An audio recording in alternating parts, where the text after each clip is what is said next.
Hello, everyone. My name is Rich Martin, Director of Technical Marketing at Itential. Welcome to another Itential webinar. And today's topic is how to extend the reach of your network automations through orchestrated workflows. Now, I know that's a mouthful, so let's kind of break down what we'll be doing today and really the context of why you'd want to know on how to do this on our platform.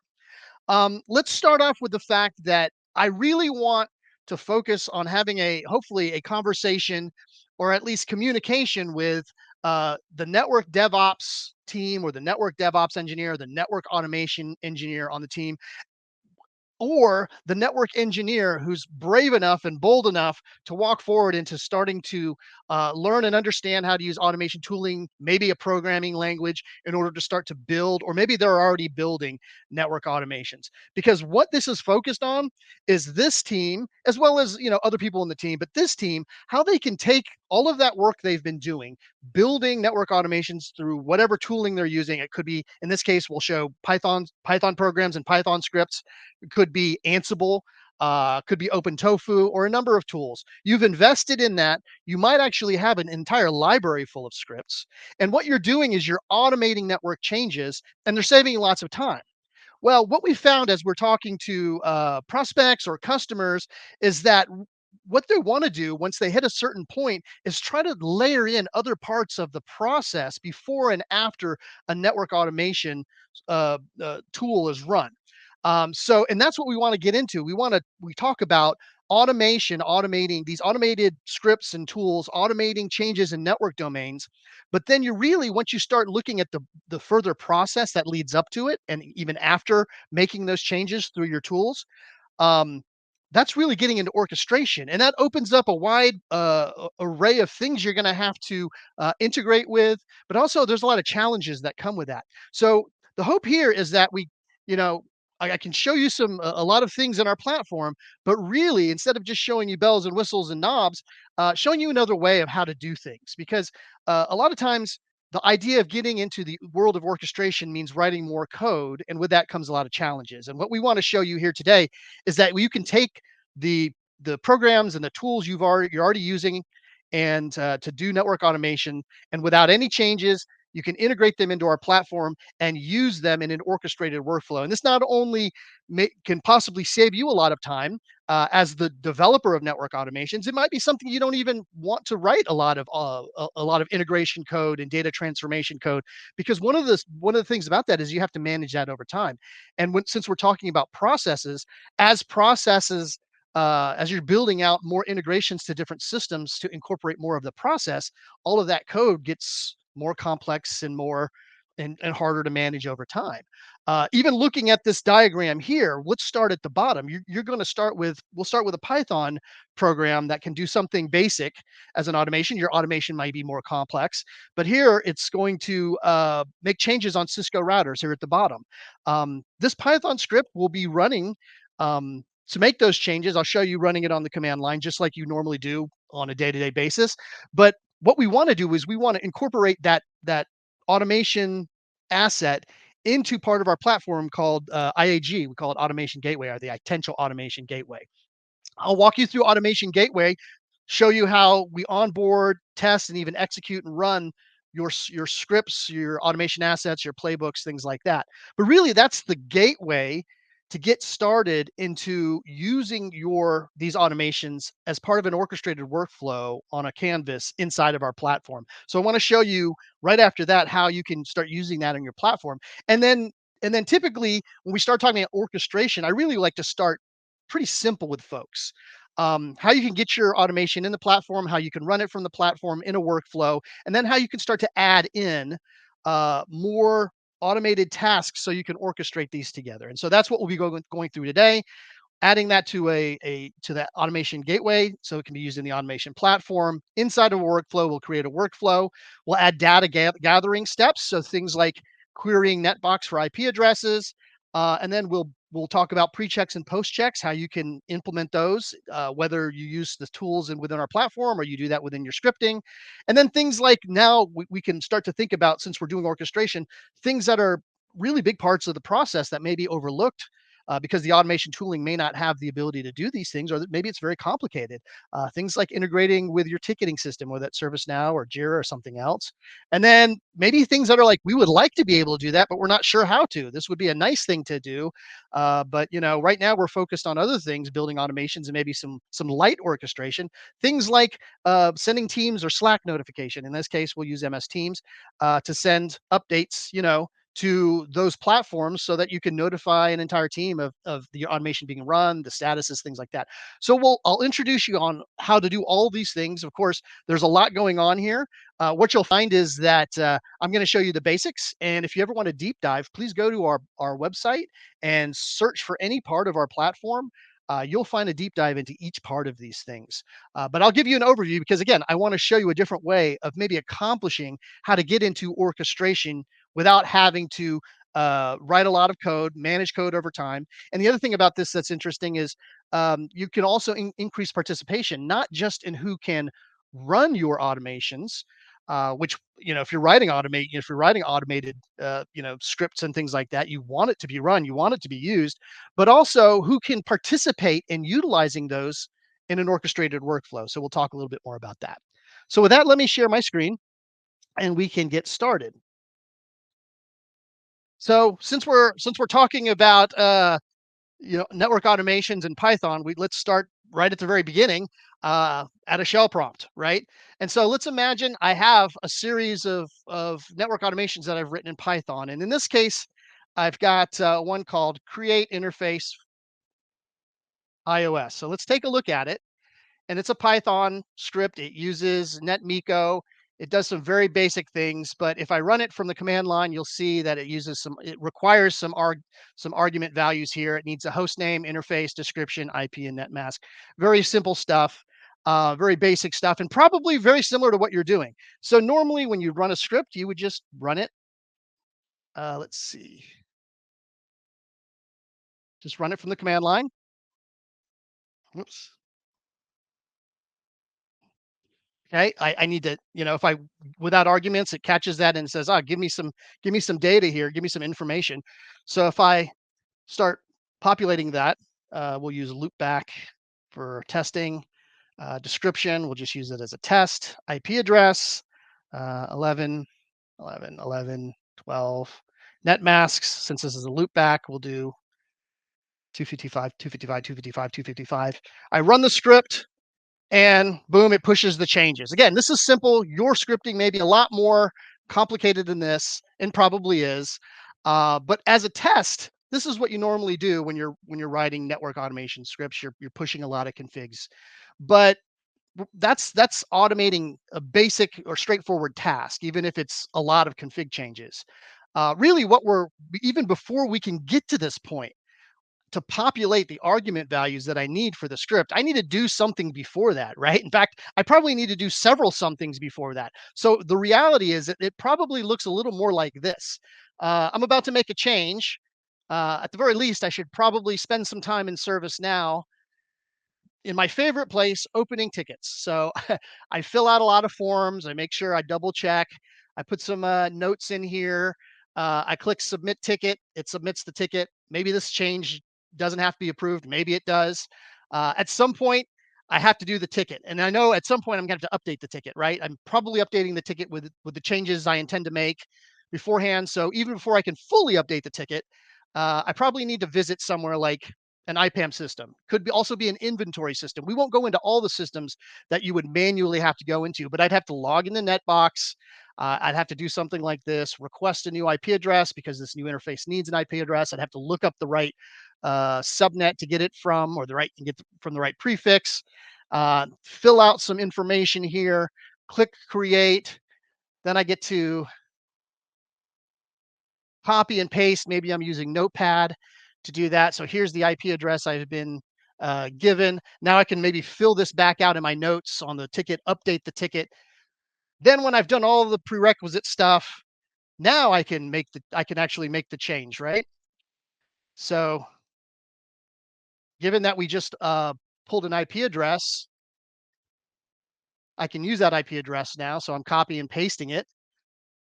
And since It's a loop back. I'm just going to use 255s again. And now this is more like what it really looks like before I run that script. We have the script, it has argument values, but those values have to come from somewhere. And then there's an entire process ahead of this. And I skipped a lot. If you start thinking about what your process looks like, it's a lot more complicated than that. But we need to start somewhere. So a lot of times, opening tickets, data gathering. In this case, I'm just looking up an IP address. I might actually have to look up the right router, right? Because maybe there was a ticket that opened up that requested this change, and so maybe I have to look up which router I need to utilize. And maybe there's another inventory system, or maybe it's Netbox where that's going to give me the next usable interface to use. So all of these things can come from other sources of records and sources of truth. So a lot of that is done manually. And so when we talk about orchestration, it's all of these steps before, not to mention things like pre-check and post-check and all the things after that you want to do and start to use to start to automate all these steps together in an orchestrated way. And so there's lots of ways to do that, right? You could write code to do this, right? So we could extend our Python code to start to integrate with all kinds of systems, to replicate all of this tasks. But again, adding a system might be straightforward, but when we get to adding 4 systems or 5 systems and then doing data transformation across them, and then think about managing all of that over time, that becomes very, very, very much more complex and more tedious. And it also maybe even limits the ability for other people to go in and make changes, even to things like some of the network configurations and the network automation that's now embedded inside of this much larger orchestration and automation script. So one of the things we want to help our customers with is let's you make the decision on how much you want to use in your scripts, how much you want to build in there based off of what you want to do, the capabilities of your tooling, things like that, and let's bring that on board into our platform. So our next step here is to go into Automation Gateway. So Automation Gateway is another application that we have as part of our solution. And one of the things it's really focused on is taking all of that awesome network automation that is being built in all kinds of organizations by DevOps teams, network automation engineers, or network engineers that are, like I said, taking that step forward and learning how to use tools to automate. And we want to bring that into our platform for a number of reasons. For number one, there's some of the challenges that you're going to experience as you even go just from automation is how do you share your scripts out to your team? How do you encrypt sessions? How do you give access to everybody? How do you ensure scripts are being run correctly? These are things you have to solve when you go from command line scripts. How do I just get that to my team? Do I put it on a file share? Do I put it on a box folder or something like that so that everybody can download it? Do I teach everybody to use Git so I can check it into a Git repository? And then how do I get them to run it? Do they all run it on their local machines? Do I have a centralized server? How do I provide access and encrypted sessions to that? And then how do I audit that? All of those challenges you'll have to solve as you start to go from automation and extend participation on who can use your automation. And Automation Gateway is there to help teams get to that point and solve those problems. Again, they can be solved in a number of ways. This is our way of solving it. So that create interface iOS Python script is onboarded into our platform. This is the script that we just ran from the command line. Now it's made accessible here through an account that I have, but other people on my team can have access to this account. And remember, we have arg values, right? We have to have these arguments set here. So before the script can run. So once it's in our platform, it allows execution of the script. But before you do that, you really need to define the parameters so that our backend system can run it. So if you look at this, we define those parameters to match the arg values that you've created in the script, one for one. But we're defining it in a JSON object here, right? And so we've got our description, interface, IP address, netmask, and router. It's once it's in our system, it likes to alphabetize it, so sort it by alphabetical. So that's why it's in that certain sort right there. But that being said, all of the information is there. Now, I've listed all of these as required because we need that. Otherwise, we'll generate an error when it runs the script. And then I've defined the order here. So this is how it knows the order, despite the fact that the properties are rearranged alphabetically here. This is how it knows the order because the order is important, right? And there are different ways. You don't have to do it this way. You can create a decoration, as we call it, in the JSON schema to fit the model of whatever your command line arguments are. So if you have things like flags in front of it and things like that, you can build a schema to match that. But the idea here is that we want to define the inputs to that script, right? And we use it with a JSON object. And you can even, because it's a JSON object, I could have created the IP address and net mask, not just as a string, but as a format IPv4. So you can actually do some validation checking here, because the idea is that even from automation gateway, I can run the script here. So if I wanted to similarly run the script from here, I could give it a whirl. And then what you'll see is it comes back as a success. It's running it just as if it ran it from the command line. We've generated a form here based off of the parameters we set in the JSON decoration, and now it knows how to run the script. But what's really interesting here is that once it's an automation gateway, and we've applied that decoration on it to define the parameters to pass to your command line script, then it basically generates an API. So now it knows a payload to pass to it, and it's API accessible from within our main platform, which is called the Itential Automation Platform. And specifically, where we go to start building these orchestrated workflows is Automation Studio here. So I've created a project for this, and a project, you can think of it as just what it is. It's a container of all of the workflows and different assets that I want to group together to comprise. It could be a workflow, a set of workflows, to orchestrate, a process that can utilize both your tools, integrations into other systems, and even tooling that's available within our platform as well.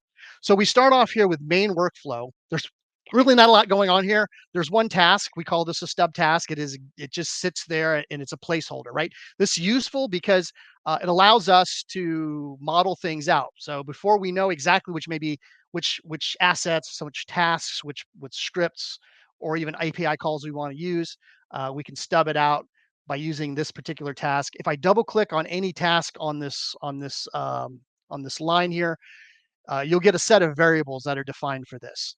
Okay, and this will make sense in just a minute. So for a stub task, it's unique. We can name it, we can rename it something a little more descriptive, and then it's got a set of variables that are assigned to this particular type of task.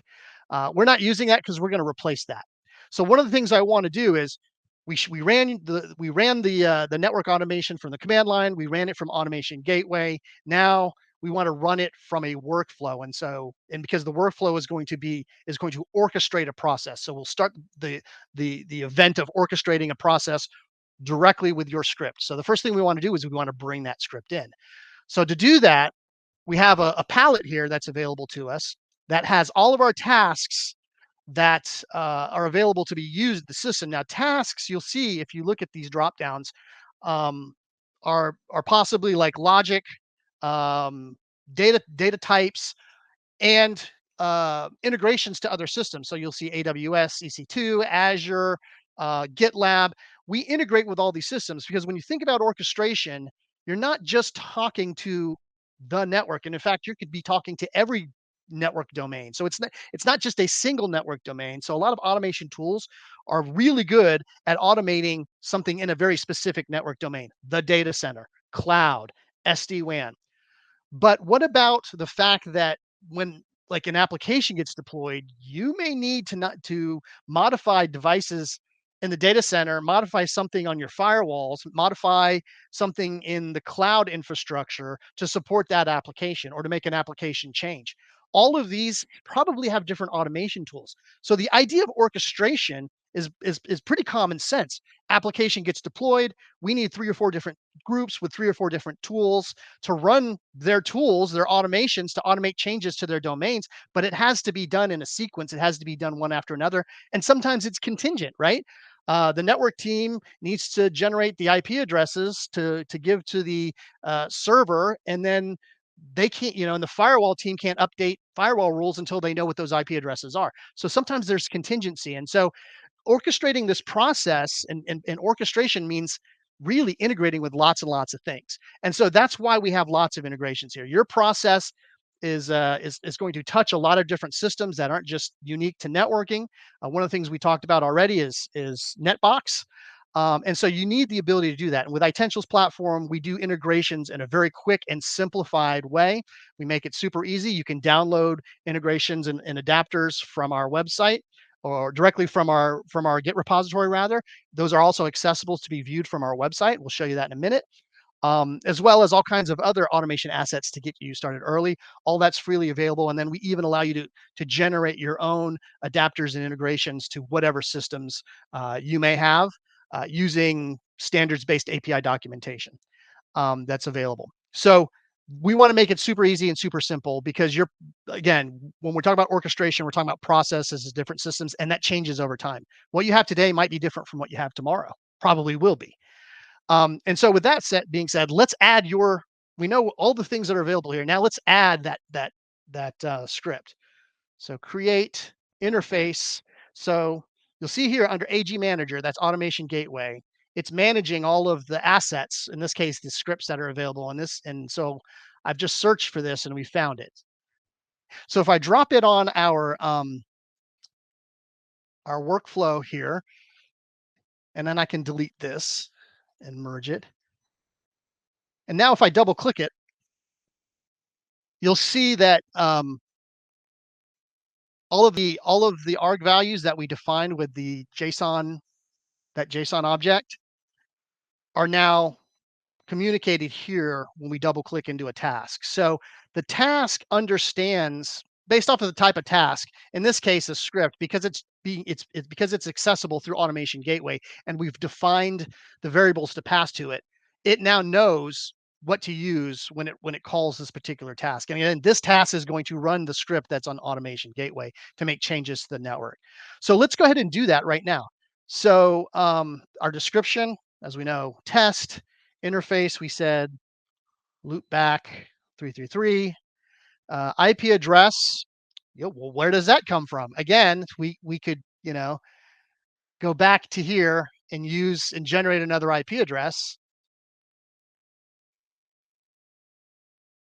And now we use 140.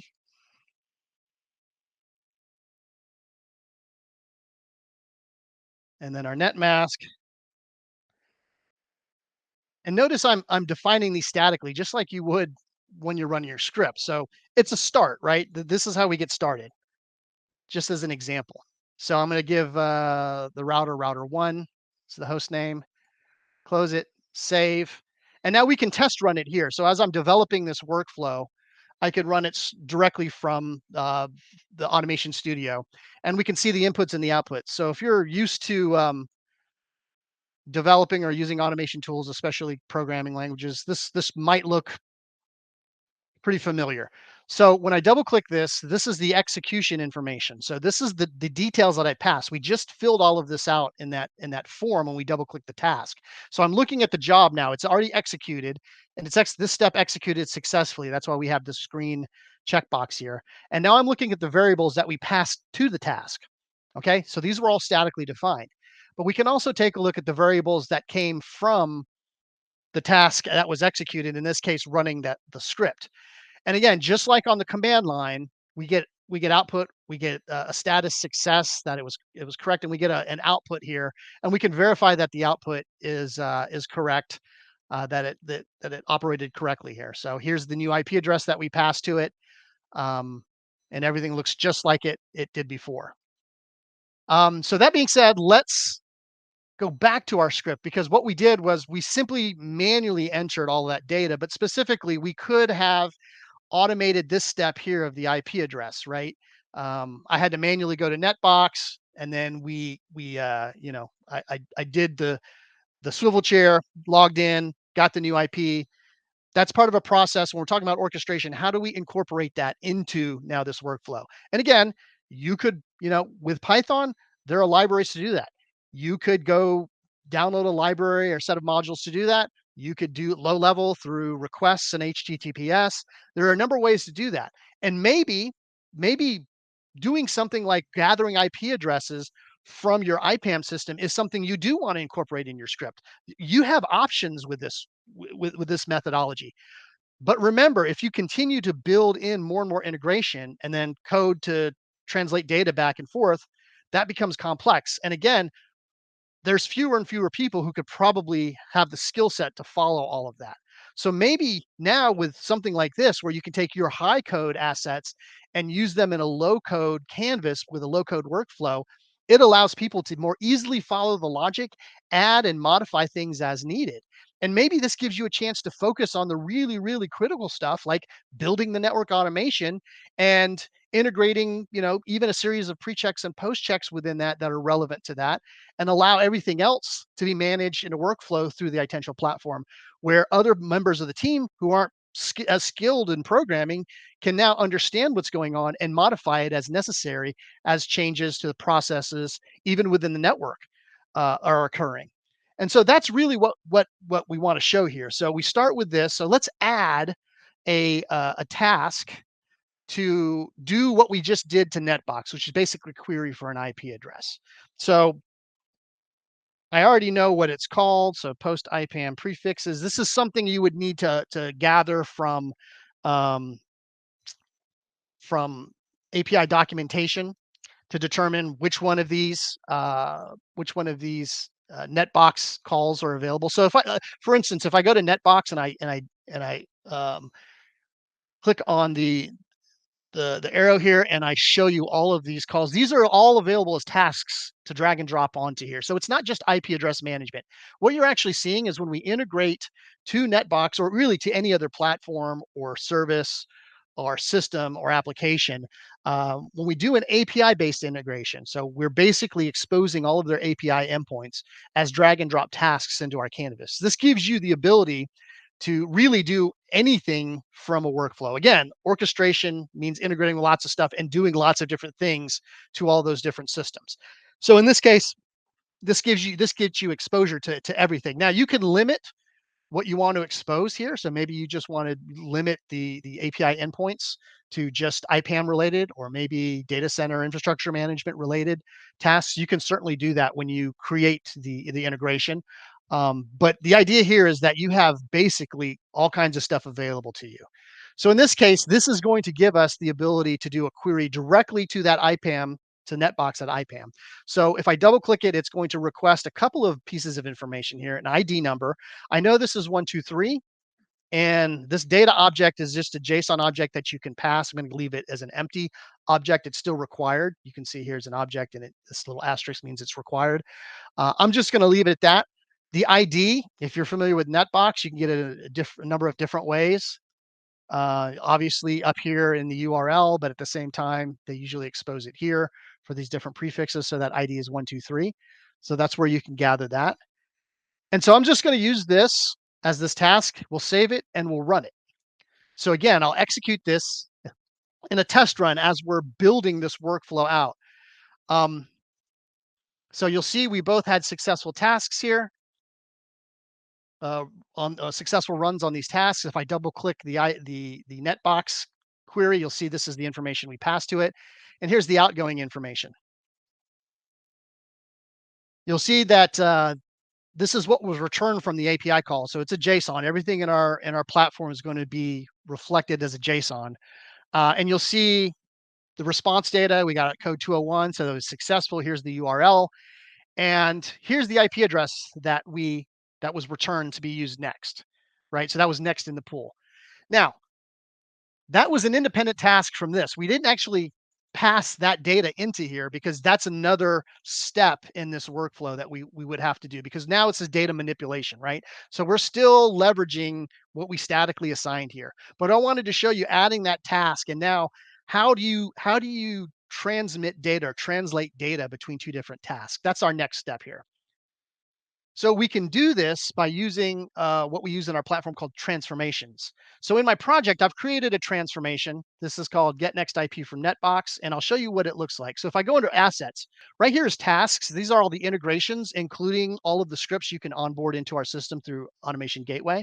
If I go to Assets, these can be pre-built assets inside of our platform. So they can be other workflows. So I'm building a workflow here. This could be a whole other workflow. So think in terms of a subroutine or a function. We can have another workflow that runs as a task So this allows you to now build modular workflows, which I'll show you here shortly. But we also have transformations, JSON forms, command templates. We'll talk about a few of these today, but again, you can deep dive by going to our website and looking for media and material on that. We've pretty much done videos for deep dives into each one of these things. But a transformation is a special task. Its focus is, and let me rename this while I talk. So we can rename any task, get IP from Netbox. Um, a transformation is that bridge between a successful API call and the data it's returned, and then manipulating that data so it can be passed to a subsequent task in the workflow. Remember, we're orchestrating. So how do you take data from an API call and give it to another task, or in this case, it's an API call to your script?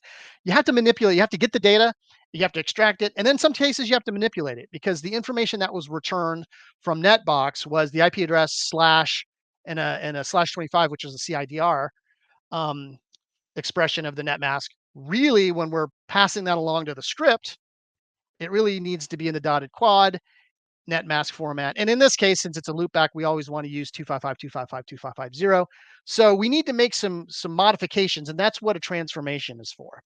So if you see here, I've created a transformation already. It's called Get Next IP from Netbox, and I've added it to my project. So if I just click on transformation and then Get Next IP, it'll pop up from here, and we can just drop this right here in between. Now, there's a couple things we have to do. When I double click transformation, it's going to ask me what's the input information that I should be transforming. And that comes from the output of the netbox call, right? So if I click on task, this is basically saying get the input into this transformation step is going to be the output from a previous task. In this case, the task is called get IP from netbox. It's already populated it, and the task variable is known as result. And then you'll see here as outputs, it's going to output an IP address as a string and a net mask as a string, and then an error, which is always available for every task in case there's an error status. So what does this actually look like? How do you actually build these things? Is this code? Because if you're used to writing Python or something like that, you do this, you do this in code. Maybe, you do something and you use a modifier like toString or something like that to turn a number into a string. Or there are a number of ways of doing it. Well, again, this is visual. This is a visual canvas. It's a low code canvas. So what we want to do is we want to allow this to be built in a visual way so that it can not only be reused, but understand by other groups who may not be programmers. So if I double click on it, I can open the transformation here. We can take a look at it, what it looks like, and I'll step you through it. Here on the left side is our object from that I've called from Netbox. This is a JSON schema that is defined based off of the information that Netbox passes back from a successful API call. So when the API call to Netbox for getting that next IP address is returned, remember it's returned when we looked at the job and that task executing, it was returned as a JSON object. I can literally take the output of that and I can infer the schema from the output of that. So it's actually a very simple one-step process, and then I name it something. I give it a unique name from Netbox. From that, I have exposed all the information that Netbox will return. So now I get to pick what I want. In this case, I want the address. But remember, I can't just map the address to my outgoing schema. So this is what's going to be returned from this transformation task. I can't just map it because I need to do some manipulation on it. So that's where all of these methods come in. So I can drag and drop, I can expand any of these methods. In this case, since I'm working on a string, I want to split the string because remember the string is IP address slash CIDR. I want to split the string on the forward slash. That's going to output an array of two values, two strings, the IP address, and then the next value of the array, the next element of the array is going to be the net mask 25. I really only want one of that. So this shift element here, the shift method allows me to basically just grab the very first one of the array. And now since that's a string, I can map that directly to an output schema. And you can define as many outputs as you want as variables because you want to use these to be put in the right format to be used, in this case, by our script, which is really running on command line. So we need to make sure it fits that format. And then simply here, so that gives us our IP address without anything, without a slash anything, gives us that basic IP address. And then since we're always using a net mask, 255.255.255, I'm just defining a new string and mapping it to here. You could take the slash 25 and you could do a lookup table, even with these elements and these methods, to do a lookup table to determine the right dotted quad net mask to give to it. So all of that is possible here. Actually, we've done that in previous videos. So those are things you can change. But this is really powerful. And again, it allows somebody who may not know how to code to actually visually go in here and take a look at what's going on and start to understand how this works. And again, this is a reusable component. We can use it here, but anytime you get an IP from Netbox and you need to manipulate it this way, this is a reusable component as a transformation so that you can use it in other workflows as well. So now that we've got that, the last thing we need to do here is go back to our script, remember, and since we statically assign that value, we now want to get that value from another task. In this case, the transformation task, which is called get next IP from Netbox. It gives us our variables. If I click down here, in this case, IP address is what we want, but we also want to go ahead and grab the net mask from there. And so the task variable here, same previous task, but I'm now choosing the other variable that was defined net mask. And so I can close that, save it, and then as a test, we can run it. And now we can see how we've taken our first step into orchestration, right? We no longer need to do a swivel chair into Netbox before we run the script, whether it's on the command line or through an automated workflow here. We can actually start to integrate with these other systems. So here's our call to Netbox. We got 142 as the next available IP, which makes sense. Here's our transformation. So let me expand this a bit. Remember, we're looking at the input to this transformation step. That was the output from here, which we defined. We said, hey, your input is the output from this, which was defined by that schema. Now it knows which field to look at because we mapped IP address or address here as the field. And remember, it went through those transformation steps so that when it outputs information, it gives us just the IP address and just the net mask that we were looking for. Of course, that net mask was statically assigned. But then the key here is we are just now those inputs 142 and 255, 255, 255, 255 came from that transformation into it was passed into the shell script, which was run on the command line. And now we have the ability to no longer swivel chair to that particular netbox for this particular part of the process. We've just started our first step into orchestration. So it's basically like that. When I work with prospects and customers in our platform, I show them how to take your first step, and it's usually around data gathering. Okay, but then you now quickly start to realize what more can we do here. And there's a lot of tools on our platform that allow you to do that. So obviously, before you make any change, you've got to do some pre-checks and post-checks, right? So here's something to consider. Do you want to do a series of pre-checks and post-checks inside of your tooling? So do I want to write this inside of my script? Do I want to extend the script programmatically so that before I make that change, I do some checking? Well, the answer can be yes or no. There's no right answer. What we're giving you is options because, or maybe it's both. Maybe you say, you know what, I'm going to do a subset of steps here inside of the script, but I'm going to also allow the network engineering team to add their own set of checks here, which may be different from mine. They may be looking at other systems, right? They may be looking at discovery systems or a digital twin or something like that. Whereas you're looking at more network, network operational state in your script. That's absolutely fine to do. You have those options with our platform once you go down this route into orchestration. So in this case, I'll show you what some of our tooling looks like. If I go into Automation Studio, we have these assets called command templates. And so these are the ones I've created here. They're very simple to understand. This is why it makes it so nice for network engineers, again, that don't have a background in writing code to be able to do something like this. So imagine the ability to now just execute a command. In this case, it's on an iOS device, and we can test it live.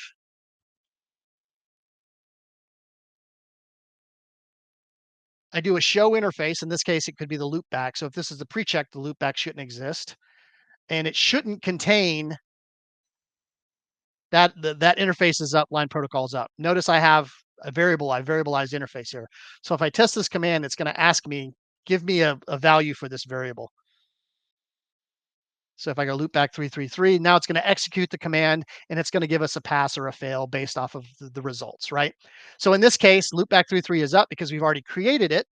So the rule is it shouldn't create that, so it failed the test. So if this was a pre-check and this interface shouldn't already exist, so I'm deploying provisioning something net new, then this could be a step in a pre-check. And in fact, you can have multiple steps in this, or you can have an entire workflow related to pre-checks and post-checks that can not only talk to network devices directly and get operational state, but like I said, talk to other devices, inventory systems, management systems, monitoring systems, things like that through APIs. You could do all of that.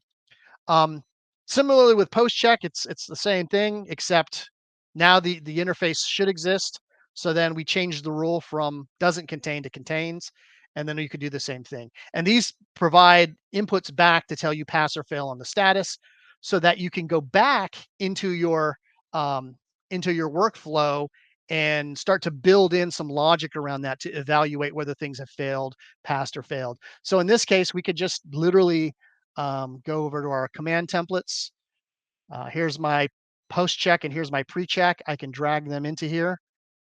So then I can start to add this. Now we're doing pre checks and post checks um, right inside of our platform. So we're adding more to the orchestration. What about things like ServiceNow tickets? Creating and updating ServiceNow tickets. At the very beginning, that's one of the things that are part of the process that may seem, at least if you're starting down the road of automation, writing that code may seem something like, I'd like to do that one day. Well, maybe you don't have to. Maybe you can leverage our platform, our ability to integrate quickly with all of these different systems and simultaneously, both to the production ServiceNow and the development ServiceNow, so that you can even test workflows across both. There's no, you can have both of them going on at the same time, so that it makes it easy to manage integrations through our platform, so that it leaves the network DevOps or the network automation engineer, gives them more time to focus on really cool writing these awesome scripts and whatever tools they want, or learning new tools to write network automation scripts. So this gives you lots of options. So one of the cool things here is that, maybe we want to do service now, creating a ticket and updating tickets. And then, some things I mentioned earlier, like it would be great if we could also now take some of that information, update the ticket, but also send that information to a Teams channel so that the network engineering team that's currently on or currently working on the clock can see what was going on when an automation is run. All of that is possible, and all of that is, now we're talking about orchestration. And so one of the things that we've done also is, I mentioned the fact that you can run another workflow as part of as a single task here. So think of that like, again, as a subroutine or a function call. If you go to our website, itential.com, and under products, go to automation marketplace, a lot of our customers or prospects will go here and search for things that are in their environment. So if we look at ServiceNow, one things that what you'll find here is we have these modular automations. These modular automations are pre-built workflows that are freely available. So you can see them here, but you can install them in our platform, so that you can immediately start to use them.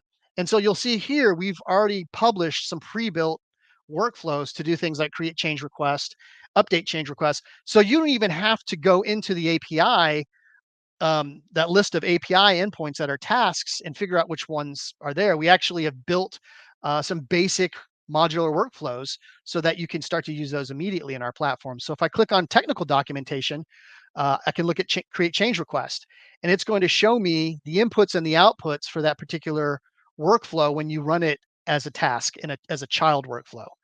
So all of this is here. This is great as you start getting into our platform, and this site will save you tons and tons of time. So if I go back here now, I've already imported all of that in here. So if I go into workflow, um, and actually I have them here. So if I create change request, there might be several, but I want the one that's embedded into my project. And now you'll see here, I've created a change request. This is a child job. So that child job has a set of inputs and outputs that are required. to for the child job to run. And if we wanted to look, and those were defined again in the workflow, but you can see it in our documentation that I just showed you. But if I go to open workflow now, you actually get to see what the workflow looks like. So this is what was available freely from our Git repository, very quickly through the system, imported into the system so it can be used, and then it shows up in your task palette that I showed you earlier when we build these workflows. And so this is what it looks like. It's very simple and straightforward. It takes all that information that's input into the child job that's required as inputs. It creates the JSON payload, calls the ServiceNow API call to make the change request, to create the change request, passes that payload to it, and then it does an evaluation here. Well, if there was an error, so this red line is an error. So if the API call had an error to it, there's your fallout. So it'll stop the automation so you can view data to see what was going on. It'll pass that information into there. If it was successful, it does an evaluation. The call was successful, but did we get the correct inputs back with the new ServiceNow change request ID? If we got that, then it ends and it's going to pass that data along to the parent workflow so that you can use it to do things like update the ServiceNow ticket later. And so these are the kind of modular workflows and libraries that we have available once you start building and orchestrating workflows in our platform. So again, things like creating and updating change requests in ServiceNow or Jira, or doing things in MS Teams, become drag and drop elements in your workflow. So your orchestration, just to summarize here, so again, this is another child job that is a part of a modular library that's available, and you can check it out on our automation marketplace, um, from our website. And you can see that this is a whole other workflow that takes all of the elements of broadcasting something to a channel. So now all you need to do is manipulate the data through transformations to pass the data in to the correct payload and the information you want so it can be broadcast in the channel, or it could be updated or created as part of a ticket, or it can be updated as part of a ticket. All of these things are available to you. And again, we started with just this piece right here, your script, without any changes, without having to say rewrite it or modify it or include this library in order for it to work, just onboarding it at a gateway and then building a declaration around it to define what you've already defined as argument values on the command line, and then quickly integrated with Netbox through a direct API call, manipulated the output from that so that it can be used as the input for your script, and then leveraged other things like entire modular library assets, to do things that would be normally a lot more complicated, like opening and updating ServiceNow tickets or sending job notifications in MS Teams to different channels, all kinds of information to your team. All of those elements now become drag and drop elements here. And again, this will save you time as somebody who's building automate network automations, and it allows you to determine the level of integration that you want to put into your scripts. Maybe you want to collapse the netbox query into there. That's pretty straightforward and makes a lot of sense. But all of the other stuff, perhaps you don't. Perhaps you want to, or maybe you want to do certain command templates. I mean, pre-checks and post-checks that are very relevant to what's going on here. But now the network operations team has the ability to add their own set of pre-check and post-checks, which could be, like I said, querying other systems. Um, this allows you to continue to focus on the things that are important and, quite honestly, fun to do as as the one using the tools to write the network automations, and still increasing participation, not to a small group who only understand how to use these tools or write the code, but to an entire network engineering team who can leverage your automation as is, or even leverage it inside of an orchestrated workflow. And again, once you get into orchestration, the next step to that is self-service, which is a whole other webinar in the future. So with that, I want to say thank you very much. I know this was a lot of information. We covered a lot of stuff, but at the same time, you can deep dive into any one of these topics. We hope it was helpful. If you want to speak to a live human being, we're more than happy to do that. Just reach out to us on our website. And until next time, thank you very much.